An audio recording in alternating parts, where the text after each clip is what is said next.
আসসালামু আলাইকুম ভিউয়ার্স, আশা করি আপনারা সবাই খুব বেশি ভালো আছেন। আমরা আজকে আলোচনা করব লিঙ্কডইনের অ্যাডের অপশনটা নিয়ে। আসলে লিঙ্কডইনে যখন বিজ্ঞাপন দেব সেটা কিভাবে কাজ করে সে বিষয়টা নিয়ে আজকে আমরা আলোচনা করব। তো চলুন আমরা শুরু করি। যখন আমরা মনে করি যে আমরা যখন অ্যাডস রান করব তখন আমরা বিট টু 500 বা 100 এরকম কিছু আমরা দিয়ে থাকি, $2, $5, $60 আমরা যাই দেই না কেরে। এখন এটার উপরেই কিন্তু আপনার অ্যাডটা যে পারফরমেন্সটা সেটা নির্ভর করে না, সেটা আসলে নির্ভর করে আপনার অ্যাডের যে ইমেজ, তারপর ভিডিও, টেক্সট এবং আরও কিছু বিভিন্ন বিষয়ের উপর। সেটা আসলে আমরা আলোচনা করব। তো কিভাবে আমরা আমাদের বিজ্ঞাপনটা ভালো রেজাল্ট আনতে পারি, কিভাবে আমাদের বিজ্ঞাপনে যে ক্লায়েন্টকে খুশি করতে পারি এবং ক্লায়েন্ট যেন খুশি হয় সেভাবেই যেন আমাদের বিজ্ঞাপনে ভালো রেজাল্ট আসার জন্য যে কৌশলগুলো অবলম্বন করতে হবে সে বিষয় নিয়ে আজকে আমরা আলোচনা করব আসলে আর কি। তো আমরা এখন দেখেন, আমরা যদি এখানে আমরা অনেকেই যারা গুগল অ্যাডস নিয়ে কাজ করছে বা যারা গুগল অ্যাডস জানে তারা অবশ্যই এই বিডিং এরটা বিষয়টা বুঝে, কিন্তু যারা গুগল অ্যাডস এর কাজ করে নাই বা যারা লিঙ্কডইন এই ভিডিওটা দেখতেছে ফার্স্ট, তারা আসলে এটা একটু আনইজি হবে বা বুঝতে একটু সমস্যা হইতে পারে। তবে আমি ক্লিয়ার করে দেবো সবকিছু। তো আমরা দেখি এখানের মধ্যে, মনে করেন যে এখানের মধ্যে তিনজন অ্যাডভার্টাইজার আছে যারা তিনজনই বিজ্ঞাপন দেবে। তো এখানের মধ্যে আমরা দেখতেছি যে একজনে কি $2 দিচ্ছে, আরেকজনে $5 দিচ্ছে এবং একজনে $6 দিচ্ছে। তো এখানের মধ্যে এখন হিসাব অনুযায়ী উনি যেহেতু $6 দিচ্ছে, উনারটা প্রথমে টাকার কথা, কিন্তু উনারটা আসলে প্রথমে নেই, উনারটা আমরা দেখতেছি যে 2 নম্বরে আছে। হ্যাঁ, এখানের মধ্যে উনি $5 বিল দিও কিন্তু উনি 1 নম্বর আছে। আর যে উনি 2 নম্বরের বিল দিয়ে উনি কি বলে 3 নম্বর আছে $2 দিয়ে আর কি। তো সে অনুযায়ী কিন্তু আমরা দেখতেছি যে শুধু আপনি ডলার কোর্স করলে আপনার রেজাল্টটা আসলে 1 নম্বর শো করবে না। আসলে এটা 1 নম্বর শো বা 2 নম্বর শো এটা বলতে কি বোঝায়, আমি যদি আমি একটি লিঙ্কডইনে যাই, এখানের মধ্যে আমরা দেখেন আমি একটা রিফ্রেশ দিই। রিফ্রেশ দেওয়ার পর আমরা বুঝতে পারবো। তো এখানে দেখি এটা লিঙ্কডইনের অ্যাডস। এই যে প্রথমে কিন্তু এই প্রমোটের যে অপশনটা, প্রথমে কিন্তু লিঙ্কডইনের অ্যাডস চলে আসছে, হ্যাঁ। তারপর দেখি, তারপর আমরা আর একটু নিচের দিকে গেলে এখানে দেখেন প্রমোটেড আরেকটা অ্যাডস চলে আসছে। তো এইগুলা কিন্তু উনি কিন্তু ওদের অন্যান্য এরকম ভাবে অ্যাড, এরকম ক্যাটাগরির অ্যাড বা এরকম সার্ভিসের অ্যাড আরও আছে। উনি কিন্তু ওদের সাথে ইয়ে করে ফাইট করে যেটা বলে আর কি। আসলে উনি কিন্তু আমার সামনে আসছে আর কি, 1 সেকেন্ডের মতো সময় লাগছে মনে হয়, উনার অ্যাড দেখালো আর কি আমাকে। তো এইভাবে কিন্তু অ্যাডগুলো আসলে সামনে আসতেছে। আপনি চাইলেই কিন্তু সামনে আমাকে দেখাইতে পারবেন না অন্য, এটা আসলে কোনো কিছু কৌশল আছে। তো এই কৌশলটা আসলে কিভাবে কাজ করে এখানের মধ্যে আমরা যদি যাই, দেখেন এখানে ক্লিক টু রেট, আপনার অ্যাডের যে আপনার যে রিলেভেন্ট স্কোরটা বৃদ্ধি করতে হবে। রিলেভেন্ট স্কোর যদি আপনার বৃদ্ধি না হয় তাহলে কিন্তু আপনার বিড বেশি হলেও আপনার খরচটা তো অনেক বেশি হয়ে যাবে। তো সেক্ষেত্রে আসলে প্রথমে পাঁচটা দেখালে অনেকটা খরচ দিয়ে আসলে এটা সম্ভব না আসলে। হ্যাঁ, ক্লায়েন্টের বা আপনার যে অ্যাডস চালায় না কেন তার আসলে লসের সম্ভাবনা থাকে বেশি।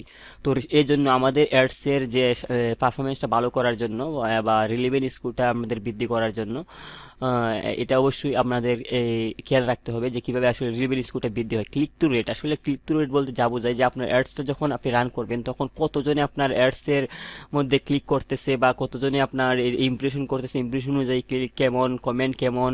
তারপর এখানের মধ্যে আমরা যে দেখতেছি যে শেয়ার, আপনার অ্যাডস থেকে শেয়ার করতেছে কিনা, আপনার পেজে কি ফলোয়ার আছে কিনা, মেম্বারের ফিডব্যাক মানে আসলে ফিডব্যাক কেমন, এঙ্গেজমেন্ট রেট কত পার্সেন্ট, সবগুলোর উপর নির্ভর করে কিন্তু রিলেভেন্ট স্কোরটা আসলে আপনার বৃদ্ধি হয়।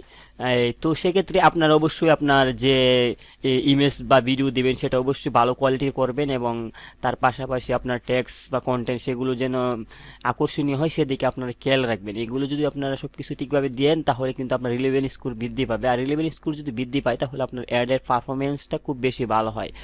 তো সেক্ষেত্রে আমরা এখন দেখব আসলে এখানে দেখেন উনি উনি $5 দিয়ে উনি 1 নম্বর আছে। তো উনি এ, ছয় $6 কোর্স করে উনি আছে 2 নম্বরে, আর উনি দুই ডলার কোর্স করে আছে 3 নম্বরে। তো এখানে $5 যে উনি দিছে, $5 কি কি আসলে খরচটা হবে নাকি এর কম বা বেশি হবে সেটা নিয়ে এখন আমরা দেখব। এখানের মধ্যে যদি আমরা একটু নিচের দিকে যাই, অ্যাকচুয়াল কস্ট আসলে এখানে যে 1 নম্বর পজিশন আছে যিনি 45 পয়েন্ট কম্বাইন স্কোর। তো উনি উনি আসলে দেখি উনি উনি কি আসলে উনার কত খরচ হবে। তো এখানে দেখেন আমরা দেখতেছি যে ad rank of value advertiser, এখানের মধ্যে আপনার যিনি পাস্টে থাকবেন, মানে যিনি প্রথম হবেন বা যার অ্যাড ফার্স্ট দেখাবে, তার সেকেন্ড পজিশনে যে যে আছে উনার কম্বিনেড স্কোর কত, সেটা দ্বারা আপনার রিলেভেন স্কোর যদি ভাগ দেন, তার তারপর প্লাস 0.01 যদি আপনি যোগ করেন, তাহলে যত হয় সেটাই কিন্তু আপনার অ্যাকচুয়াল, আপনার বিডিং যে করছেন ওইটা অ্যাকচুয়াল এটা কাটবে আর কি। হ্যাঁ, যেখানে $5 দিচ্ছেন মানে $5 তো $5 কাটবে না, এর চেয়ে কম কাটবে যদি আপনার অ্যাডস ভালো হয় আর কি। তো এখানে দেখেন, এখানে কিন্তু আমরা দেখি, আমরা ক্যালকুলেটার একটু ইয়ে করি, ক্যালকুলেটার যদি আমরা যাই, এটা আমরা দেখি এখানের মধ্যে উনি উনি 1 নম্বর পজিশন আছে, তাই না? উনি, এই যে উনি 1 নম্বর পজিশন আছে 45। তো উনি সেকেন্ড পজিশন আছে কত, আপনার কম্বিনেড স্কোর আছে কত, 24 আছে। তো আমরা কি করব, 24 ভাগ, এই যে এখানে উনার রিলিভেন স্কোর 9 ভাগ 9, তো কত আসছে দেখেন, 2.666, মানে 2.67 আর কি। তো তার সাথে আমরা কত যোগ দিব বলছিলাম, এটা আসলে গুগলের ক্ষেত্রে এরকম হয়, যোগ দিতে হবে আপনার 0.01। তো আমরা যদি 0.01 যদি আমরা যোগ দিই, তাহলে কত আসতেছে, 2.67, মানে 68 আর কি, এরকম। তাহলে তার মানে কি, আমাদের $5 কাটতেছে না, আমাদের প্রায় $2.5 চেয়ে একটু বেশি কাটতেছে আর কি। তো এভাবে কিন্তু সেকেন্ডটাও এভাবে হবে, 3 নম্বরটা এভাবে হবে, এভাবে তো অনেকগুলো অ্যাড চলতেছে, এখানে আমরা জাস্ট 3টা দেখালাম উদাহরণস্বরূপ। এভাবে অনেকগুলো বিজ্ঞাপন চলে, এভাবে serial by serial, serial by serial, এভাবে আসলে হিসাবটা হয় আর কি। তো এভাবে তো আমাদের আসলে আমাদের অ্যাডস এর যে ভালো রেজাল্ট, অবশ্যই এটা করার জন্য আমাদের রিলেভেন্ট স্কোরটা বৃদ্ধি করতে হবে। তো আমাদের সেদিকে খেয়াল রাখতে হবে। আর তার পাশাপাশি আমরা এখন আজকে আসলে রিলেভেন্ট স্কোর বা আপনার অ্যাডস এর পারফরমেন্সটা কিভাবে কাজ করে বা কিভাবে কাজ হয়, অপশনগুলো কিভাবে হয়, সেগুলো আসলে আজকে সংক্ষেপে আপনাদেরকে বোঝানোর চেষ্টা করেছি। তারপরে হয়তো অনেকেই বুঝতে কিছুটাও প্রবলেম হইতে পারে। যদি প্রবলেম হয় বা বুঝতে সমস্যা হয়, অবশ্যই কমেন্ট করবেন, নেক্সট ভিডিওতে আরও ক্লিয়ারভাবে বোঝানোর চেষ্টা করব। আর পরবর্তী ভিডিও দেখার জন্য আপনাদেরকে আগে থেকেই বলে রাখলাম, যারা লিঙ্কডইন অ্যাডস শিখতেছেন বা লিঙ্কডইন অ্যাডস নিয়ে আসলে আপনার ফাইবার আপওয়ার্কে কাজ করতে চান, তারা আমি স্টেপ বাই স্টেপ ভিডিও দেব। তো ভিডিওগুলো দেখবেন, আশা করি আপনাদের কিছুটা হলেও উপকারে আসবে। তো আজ এই পর্যন্তই, সবাই ভালো থাকবেন, সুস্থ থাকবেন, ধন্যবাদ।